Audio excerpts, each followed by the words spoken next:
உங்க பழைய நகைக்கு கிராமுக்கு 150 ரூபாய் கூடுதலா வாங்கி புது நகை எடுத்துக்கோங்க. அதே கம்மி சேதாரம் தான் உங்க லலிதால மட்டும்தான். திரு ராமன், வி.எஸ். ராமன் சார், இன்றைய முதலமைச்சராக விஜய் அவர்களுடைய பயணம், ஏற்கனவே தாவேக தலைவராக சென்றிருந்தார், இன்று முதலமைச்சராக சென்று வந்திருக்கிறார். எப்படி இருக்கிறது இந்த அவருடைய பயணம்? என்ன தாக்கத்தை ஏற்படுத்தும்னு நீங்க நினைக்கிறீங்க? பணமா ஜனமா என்ற கேள்வி எழுப்பியிருக்காரு. பணமா ஜனமா என்ற பார்த்தீங்கன்னா, தமிழ்நாட்டை பொறுத்த வரைக்கும் 67க்கு பிறகு திராவிட கட்சிகள் ஜனங்களை வாக்கு என்ற வங்கி என்ற நிலைப்பாட்டு தான் அவங்க பார்த்துட்டு இருந்தாங்க. ஜனத்தை பணம் கொடுத்து வாங்கியிருக்காங்க. ஆமாம், ஜனத்தை பணம் கொடுத்து வாங்கிக்கிட்டு ஜனங்களை அப்படியே வந்து அப்பப்போ அடிக்கடி திட்டப்பணிகள் அது தரேன் இது தரேன்னு சொல்லி இலவசத்தை கொடுக்குறேன்னு சொல்லி அதில் ஒரு இது பண்ணி அப்படியே வாயில் தேனை தடவுற மாதிரி தடைக்கிட்டு இதுதான் நடந்துட்டு இருந்தது. இந்த நிலைப்பாடில் 2026 இப்போ தாவேகா கட்சியில் இருந்தாங்க. கரூரில் அந்த துயர சம்பவம் நடந்தது. அப்புறம் அந்த கரூர் துயர சம்பவங்களும் இப்போ அவங்க ஆட்சிக்கு வந்திருக்கிறாங்க. இப்போ ஆட்சிக்கு வந்தோம்னா தாவேகா வந்து அரசு இயந்திரம் அவங்க கையில் வந்துடுதுல. சரி, தமிழ்நாட்டை பொறுத்த வரைக்கும் மாநிலத்தில் ஒரு ஆட்சி யார் கையில் வருகின்றதோ, ஆட்சி வந்தவர்கள் கையிலும் அதிகாரம் ஆட்சி எல்லாமே ஒரே இடத்துல இருக்கும்போது அவங்க என்ன ரிமோட் பண்ணுறாங்களோ அந்த ரிமோட் கண்ட்ரோல் தான் எல்லா இடத்துலையும் செயல்படுது. அந்த அடிப்படையில் பார்க்கும்போது இன்னைக்கு கரூரில் வந்து நிகழ்ச்சி அவங்க அட்டன் பண்ணும்போது நாங்கள் இதுக்கு இந்த மரித்தவர்களுக்கு நினைவு ஸ்தூபி ஒன்று நாங்கள் கட்ட போகிறோம் அதெல்லாம் சொல்லியிருக்காரு. அப்புறம் அவங்கள வேலை இதெல்லாம் பண்ணியிருக்காங்க. அப்புறம் திமுக அதிமுகவை கடினமாக தீய சக்தி ஊழல் சக்தி இந்த சக்தியெல்லாம் அப்புறப்படுத்தி மக்கள் வந்து தூய சக்திக்கான நம்பிக்கையை விட்டுருக்கிறாங்க. அந்த நம்பிக்கையை வந்து இதோடு விட்டுறக்கூடாது. வரும் இடைத்தேர்தலும் இனி வரக்கூடிய அடுத்த காலகட்டங்கள் வரக்கூடிய தேர்தல் எல்லாமே இந்த 2 தீய சக்தியும் ஊழல் சக்தியும் அப்புறப்படுத்தணும் என்ன உள்ள நிலைப்பாடு அவங்க சொல்கிறாங்க. இப்போ விஜய் அவர்களுடைய அந்த பேச்சுக்கள் எல்லாமே பார்த்தீங்கன்னா, சட்டமன்றத்தில் அங்கே ஒருத்தர் அப்பாவை காணலன்னு சொல்லிட்டு எப்படி வசனம் சொன்னாரோ அதே போல் இங்கேயும் வந்து ஒரு வசனத்தெல்லாம் சொல்லி தண்ணியை ஊற்றுனாங்க. ஆனால் தண்ணி போனா எங்கன்னே தெரியல. அது நிர்வாகத்தை பற்றி சொன்னது. அவர் பீராவுக்கான அப்பாவுக்கான அந்த மாதிரி அதை சொன்னார். இல்லை ஆமாம், சட்டமன்றத்திலையும் இப்படி இருக்க இதை சொன்னார். இங்கே கரூர்லேயும் அவர் நம்பிக்கையை கொடுக்குறாங்க. அன்னைக்கு அப்புறம் சொன்னார், எனக்கு வந்து காவல்துறை வந்து எனக்கு வாங்க உங்களுக்கு பாதுகாப்பட கூட்டு போகிறேன்னு சொன்னாங்க. ஆனால் அது முடிஞ்ச அப்புறம் தான் தெரியுது இதுக்குள்ளே இவ்வளோ அட்டூழியங்களை மறைஞ்சிருக்குன்னு தெரியுது எனக்கு. நம்பி ஏமாந்துட்டேன். இதுக்கெல்லாம் யார் காரணம் என்று அவர் சொல்கிறாரு. கடந்த ஆட்சியில் திமுக ஆட்சிக்கு மேலே குற்றச்சாட்டு சொல்கிறாரு. இப்போ தாவேக ஆட்சி வந்திருக்குது. இப்போ தாவேக ஆட்சி வந்தவர் அந்த கரூர் மாவட்டத்தில் இருக்கிற கலெக்டர், கரூர் மாவட்ட எஸ்பி, கரூர் மாவட்ட டிஆர்ஓ, கரூர் மாநகராட்சியினுடைய ஆணையர், இவர்களில் ஏன் ஒரு இடத்தோடு இவர் விசாரிச்சாரா? இவருடைய ஆட்சி அதிகாரம் இவங்க கையில் இருக்குது. துறை சார்ந்த அதிகாரி யாரும் விசாரிக்கல. எல்லா அதிகாரியும் டிரான்ஸ்ஃபர் வாங்கிட்டு டாடா பைபைன்னு சொல்லிட்டு போனாங்க. அப்படிக்கின்ற போது ஒரு ஆட்சி யார் கையில் இருக்கின்றதோ அந்த ஆட்சிகளை சொல்லக்கூடிய வேலைகள் தான் அந்த அதிகாரி செய்யக்கூடிய வேலை. இப்போ சிபிஐ வழக்கு இது நடந்து இருக்கு, என்கொயரியில் இருக்குது, இந்த வழக்கு வந்து இருக்குது. அப்படி இருக்கக்கூடிய சூழ்நிலையில் நீங்கள் குறிப்பிட்ட அத்தனை பேருமே இந்த விசாரணை வளையத்துக்குள் வரக்கூடியவர்கள் தானே, ஏற்கனவே இருந்தவர்கள். இதிலிருந்து அத்தனை பேரும் தப்பிப்பார்கள். ஏனென்றால் இந்த ஆட்சி தாவேக ஆட்சியாக இருந்தாலும் இந்த ஆட்சியை வழிநடத்தி சொல்லக்கூடிய துறை வந்து அரசு துறை அதிகாரிகள். அந்த அரசு துறை அதிகாரிகள் ஏற்கனவே கடந்த திமுக ஆட்சியில் இருந்தவங்க, அதுக்கு முந்தைய ஆட்சியில் அதிமுக ஆட்சியிலும் இருந்தவங்க. அப்படிக்கின்ற போது இப்போ சொல்கிறார், மேலே சொல்கிறாரு, நாங்கள் ஆட்சிக்கு வந்தவுடன் ஊழல்கள் ஓடி ஒளிந்து விட்டன, மக்கள் எங்க பார்த்தாலும் சந்தோஷமா வாழ்றாங்கன்னு அவர் சொல்றாரு. கஞ்சம் இல்ல, ஊழல் இல்ல, வேலை டக்கு டக்கு நடக்குது. அவர் சொன்னது எப்படின்னா, ஸ்டாலின் சொல்வாரு, சீனி சக்கரை சித்தப்பா சீட்டெழுதி நக்கப்பா என்று அதை நக்கிட்டு தான் இருக்கணும். ஏன் பேசக்கூடாது சார், உண்மைதான் சார், வார்த்தை கவனமா சார், உண்மை அதெல்லாம் சார். சார் உருவேசன் சார், அவர் வந்து மேடல் எங்கே உட்காந்துட்டு எழுதி கொடுக்க வார்த்தையும் சப்ஜெக்ட் உன்னிப்பாக பார்க்காமல் லஞ்சம் எங்க வாங்கி. நான் சொல்றேன், இன்னைக்கு உள்ளாட்சித்துறை அமைச்சர் யார் கையில் இருக்குது? முதலமைச்சர் கையில் தானே இருக்குது. அதுக்குன்னு தனி அமைச்சர் போடல, ஏன் போடல? தனியாக ஒரு அமைச்சர் போட்டோம்னா கடந்த திமுக ஆட்சியில் இருக்கிற அமைச்சர் அந்த துறைகள், அதாவது அவருடைய ஸ்டைல் சென்ட்ரல் மீடியா பார்ட் 1, அதாவது பவர் சென்டர் 1 2 3 4 5 6 7 இதெல்லாம் போட்டுவாங்க, ஆட்டை போட்டு போயிடுவாங்கன்னு நினச்சிட்டு முதலமைச்சர் கையில் வச்சிருக்காரு.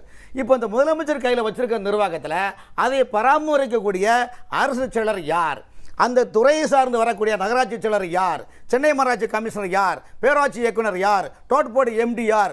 மெட்ரோபாட்டோட எம்டி யார்? பாதராட்சி சாக்கடை பராமரிக்க அதிகாரி யார்? இது ஏதாவது ஒரு இடத்துலையாவது முதலமைச்சர் தெரியுமா? தெரியாது. ஏனென்றால் அந்த துறையை பராமரிக்கக்கூடிய 6 சக்தி அதிக சக்தி நிறைந்த அந்த 6 அதிகார வர்க்கத்தில் அதிகாரிகள் கடந்த திமுக ஆட்சியிலும் அங்கம் வைத்தவர்கள், கடந்த அதிமுக ஆட்சியிலும் அங்கம் வைத்தவர்கள். சொல்லுங்க, திமுக அதிமுகவில் இது போல இருக்கக்கூடிய அரசு அமைச்சில் அதிகாரமிக்கவர்களாக அதிகாரிகள் இருந்தார்களா இல்லையா?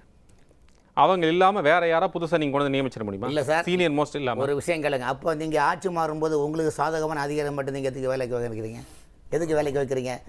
ஒரு அரசு துறை அதிகாரிகள் மக்களுக்கும் ஆட்சிக்கும் பாடாமல் இருந்து செயல்படுவது அரசு துறை உத்தியோகம். கடந்த 15 ஆண்டுகளாக என்ன நடக்குதுங்க?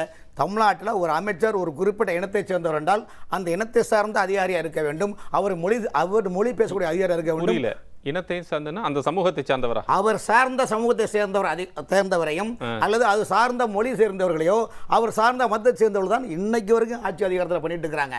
இதில் தாவேக்காவும் விதிவிலக்கு அல்ல. இதை நான் வெளிப்படையாக சொல்லுறதுக்கு நான் விரும்பல. காரணம் என்னவென்றால் நீங்கள் இவ்வளோ தூரம் சொல்கிறீங்க சார். இன்னைக்கு பள்ளிக்கல்வித்துறை திமுக சேர்ந்த பள்ளிக்கல்வித்துறையில் பல பள்ளிக்கூடங்களுக்கு தனியார் பள்ளிகளுக்கு லைசன்ஸ் வைக்கணும். இன்னும் எவ்வளோ பெரிய பேர் திமுக சேர்ந்த விஐபியில் அரசு பண்ணியிருக்கிறாங்க. வேறு வேலை துறையாக அப்படி நடந்திருக்குது. ஹைவேஸ் பொதுப்பணித்துறையில் அந்த முன்னாள் மந்திரி சிங்கப்பூரில் ஒழிச்சிருந்து எனக்கு உடம்பு சொல்லுது அங்கே இது பண்ணுறாங்க. ரெண்டாவது, தமிழ்நாட்டுடைய முந்தைய முதலமைச்சர் தேர்தல் வாக்குறுதியில் எனக்கு மொத்தமே 10,000 தான் சார் வருமானம்.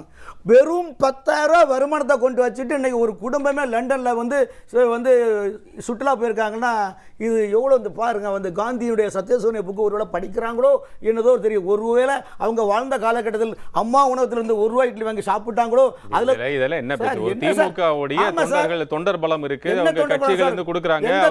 நீங்க நிதி இருக்கிறது கட்சிக்கு பண்ணுவாங்க. திமுக தலைவர் தானே சார். சார் உங்களுடைய தேர்தல் அந்த கொடுக்கும் பதிவு பண்ணும்போது எனக்கு வருமானமே 10,000 கொடுத்தீங்க. திமுக கட்சி செலவு பண்ணிட்டு போகுது. உங்களுக்கு என்ன பிரச்சனை? இதுல அதாவது இது யாராவது நம்புவாங்களா சொல்லுங்க? நீங்க தான் சொன்னீங்க. நீங்களே இந்த நம்முடைய அரங்கத்திலே சொல்லியிருக்கீங்க. இதே வந்து லாட்டரி மார்ட்டின் அவர்களிடமிருந்து 500 கோடி ரூபாய் வந்து தேர்தல் நிதியாக பெற்றிருக்கிறார்கள் அப்படின்னா அப்ப அந்த 500 கோடி வந்து கட்சியுடைய தலைவருக்கு செலவு பண்ண மாட்டாங்களா? சார் கட்சி தலைமை நான் சொல்ல 4 வேட்புமனு தாக்கல் பண்ண விருப்பமனு தாக்கல் பண்ண அது அவருடைய தனிப்பட்ட சொத்து சார். சார் இது எப்படி சார் வந்து அப்பா இது இப்படி வந்தா நான் இன்னொன்னு கேக்குறேன். நான் ஒரு கேள்வி பேசுறீங்க. இல்ல சார், ஒரு நான் கேட்கணும், பதில் சொல்லுங்க. இது வந்து பாசிபிலிட்டி இருக்கா இல்லையாங்கிறதுக்காக தான் நான் அது கேட்கிறேன். ஆமா, எங்களுக்கு நீங்க தாக்கல் பண்ணும்போது 10,000 சொல்லும்போது எங்களுக்கு கேட்கக்கூடிய வல்லமை எங்களுக்கு இருக்குது. நீங்க யார் மறந்தா அது அவருடைய பணம் தானே, யார் இல்லைன்னு சொல்லலையே. எப்படி சார் சொல்லுவாரா அவங்க? அவர் இதுக்கு இல்லைங்க நாங்கள் வந்து கட்சி ஆஃபீஸில் உள்ள பணத்தை கொண்டு போகிறேன்னு சொல்லுவாங்களா? அதில் நிறைய கதைகள் இருக்குது சார். இப்போ அடுத்த முதலமைச்சர் தாபிக்க சொல்றாரு எங்கேயுமே ஊழல் கிடையாது, கிளியர் ஆகிட்டோம், கிளீன் கேண்டுன்னு சொல்கிறோம். இப்போ நான் சொல்கிறேன் இல்லையா? சொல்கிறேன் கேளுங்க சார். பிடபிள்யூ ஹைவேஸ் டிபார்ட்மெண்ட், பள்ளி கல்வி, உயர்கல்வித்துறை, இபியில் நீங்கள் ஊழல் கண்டுபிடிச்சிங்க. ஆனால் தமிழ்நாட்டில் பார்த்தீங்களா நீங்கள் கடந்த 15 ஆண்டுகளில் இன்னைக்கு நீங்கள் லஞ்ச ஒழிப்பு துறையை விட்டு யாரை பிடிக்கிறீங்க? தமிழ்நாட்டில் உள்ள 41 நகராட்சி, பேராட்சி, மாநகராட்சியில் ரேடு பண்ணிட்டு யாரை பிடிச்சிங்க? நீங்கள் யாருக்கு செல்ஃபோன் எடுத்து ஜிபே பார்த்தீங்களா? பன்னா மீன், நெத்தலி மீன், காணாங்காத்தா போன்ற இந்த மாதிரி காரப்பொடி மாதிரி மீன்களை மாதிரி ரேடு பண்ணுறீங்களே. நீங்கள் திமிங்கலத்தை ஏன் விட்டீங்க? நீங்கள் ஏன் டால்ஃபினை ஏன் விட்டீங்க? நீங்கள் ஏன் முதலையில் விட்டீங்கன்னா அங்கே இருக்கிற நிர்வாகம் 15 ஆண்டுகள் பாருங்க. பொதுப்பணித்துறை, நெடுஞ்சாலைத்துறை, இபி, அது வருவாய்த்துறை, பத்திரப்பதிவு, ஊராட்சி, பேராட்சி, டிரான்ஸ்போர்ட், நான் ஒரு கேள்வி ஆன்சர் விட்டீங்க. அது இன்னும் பிடிப்பாங்க. நீங்க அவசரப்படுறீங்க. 55 நாள் ஆகுது சார். நான் சொல்லக்கூடிய நடவடிக்கை எடுக்க மாட்டார்கள். அந்த துறையை பராமரிக்கக்கூடிய அதிகாரிகள் ஊழல் அதிகாரிகள், கடந்த ஆட்சி பாத்தி கட்டியவர்கள். அவரை கொண்டு வச்சா எப்படி சார் நடவடிக்கை சொல்றாரு? அதுதான் முதலமைச்சர் சொல்றாரு. நான் எடுக்க மாட்டேன், எடுக்கிறவங்களே விட மாட்டேன், ஏற்கனவே எடுத்தவங்களை தொட்டா விட மாட்டேன், தொடரவங்களையும் விட மாட்டேன், ஏற்கனவே தொட்டவங்களையும் விட மாட்டேன் சொன்னாரா இல்லையா? அதுக்கு தான் சார் சொல்றேன். நீங்க பன்னா மீனையும் காரப்பொடியும் பிடிச்சிட்டு பெரிய பிரயோஜனம் கிடையாது. இதுக்கு ரிமோட் யாரு? திமிங்கலம் யாரு? முதல்ல யாரு? கை வைக்கல, ஏன் கை வைக்கவில்லை சொல்லுங்க. வெயிட் பண்ணுங்க. 55 நாள்ல நீங்க செய்ய வேண்டிய வேலை செஞ்சிருக்கிறோம், அதுக்கப்புறம் முழுசா செய்வோம் அப்படின்னு அவர் சொல்றாரு. சார் தமிழ்நாடு அரசு துறை நிர்வாகம் சிஸ்டம் குழப்பத்தில் இருக்கு சார். அது புரிஞ்சுடுங்க. சிஸ்டம் டோட்டலா குழப்பத்தில் இருக்குது. இவருக்கு தெரியல, வந்து அமைச்சர்களுக்கும் நிர்வாகத்தை பற்றி தெரியல. நிர்வாகம் பண்ணக்கூடிய அரசு துறை அதிகாரி எதுவுமே சொல்லிக் கொடுக்க மாட்டாங்கிற காரணம் இந்த ஆட்சி no guarantee, no warranty, China பொருள் மாதிரி இருக்குமோ என்று சீனியர் அதிகாரி நினைக்கின்றார்கள். காரணம் என்றால் அந்த அளவுக்கு அண்ணனே சிரிச்சுட்டா இருப்பாரு. எதனால கேட்டீங்களா சார்? இது வந்து ஒருவேளை இந்த ரன் பண்ணுமா, ஆட்சியை ரன் பண்ணுவாங்களா, அல்ல மேலே உள்ளவங்க ஏதாவது செயல்படுவாங்களா, ஆப்போசிட்டாக செயல்படுவாங்களா? மேலே உள்ளவங்க இப்போதைக்கு வேடிக்கை வாடி பார்த்துட்டே பரவாயில்ல, கழகம் இல்லாத தமிழகம் உருவாக்கிறது, நீங்கள் வாழ்க, நன்னா அரசியல் நடத்துங்கோ என்று சொல்லிட்டு இருப்பாங்களே தவிர மேலே உள்ளவங்க எல்லாமே பார்த்துட்டு இருக்கிறாங்க. ஆகவே இன்னொரு சொல்கிறேன், இது கரூர் மேட்டில் இன்னைக்கு தாவேக்க ஆட்சியில் இருக்கிற இவ்வளோ பேசுகிறாங்களே, அன்றைக்கு கரூர் சம்பவம் நடந்தவுடன் இந்த கட்சியை டோட்டலாக ஒழித்து கட்ட வேண்டும் என்று 10 ரூபா பாட்டில் செந்தில் பாலாஜி நினைத்தாரா இல்லையா?